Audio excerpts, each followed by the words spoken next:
कुठला मंत्री? एक सुद्धा मंत्री नाही. सगळ्याचे सगळेच पाठिंबा देतो आम्ही त्यांना. नाराज कोण आहे? कोणीही नाराज नाही.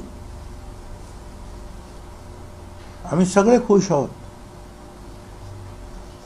काहींची खुशी तोंडावर दिसते, काहींची खुशी मनामध्ये आहे.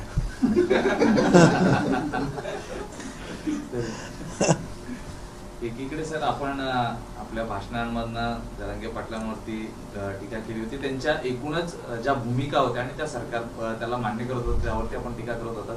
आज अचानक आपण म्हणताय की सगळ्याच मागण्या मान्य केल्या पाहिजे. मी आता त्या सगळ्या ज्या आहेत म्हणजे काय भाषणं केली ते सगळे मी आता पाठीमागे घेतो आहे आणि जरांगेंच्या ज्या अभिनव कल्पनांना पूर्णपणे सपोर्ट करतो आहे आणि त्यांना कोणीही विरोध करू नये. कायदे वगैरे ते जे आहेत ते अजिबात ते सांगून वेळ काढू नये. हवं तर कायदे बदलून टाका. आणि ते सुप्रीम कोर्टाची वगैरे भीती वगैरे काही घालू नये. काल ते सांगत सुप्रीम कोर्टाने नाकारलं वगैरे. सुप्रीम कोर्टाचं काय आहे तेवढे आपण करून टाकायचं. हां, शेवटी सुप्रीम कोर्टात माणसंच बसतात ना.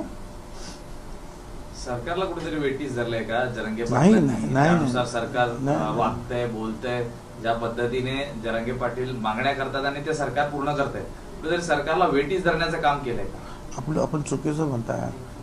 जरांगेंनी सरकारला वेठीस नाही धरलंय, सरकारने जरांगेला वेठीस धरलेला आहे. काय ते सांगतात आणि हे लोक काम करतच नाही. ताबडतोब वेळ काढतायत, मंत्र्यांना पाठवतायत, चर्चा करतायत. उलट आहे ते.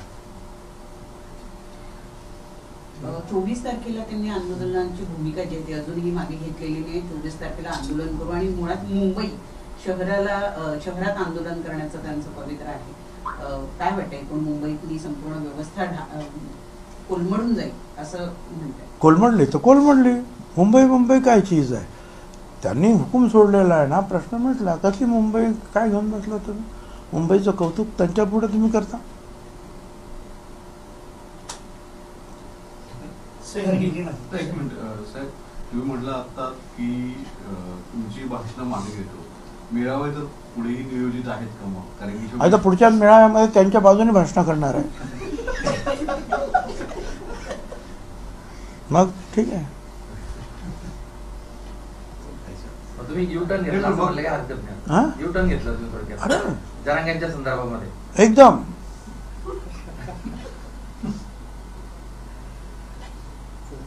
म्हटलं आहे की मराठ्यांनी आरक्षण मिळेपर्यंत पक्षासाठी काम करू नये.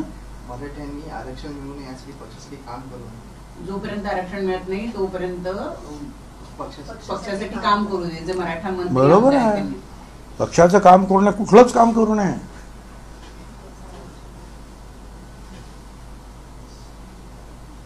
तर दुसरीकडे अपात्रतेबाबतची जी सुनावणी आहे ती जानेवारीच्या पहिल्या आठवड्यापासून सुरू होणार आहे. कसं पाहता या एकूणच अपात्रतेबाबतची सुनावणीकडे? शिवसेनेची अपात्रतेबाबतची सुनावणी संपलेली आहे. एका महिन्याच्या आत अध्यक्षांना आपल्या अपात्रतेबाबतच्या सुनावणीला सामोरे जायचं. कसं बघू आता. ते पण जरांगेंना विचारून काय ते ठरवतील काय करायचं.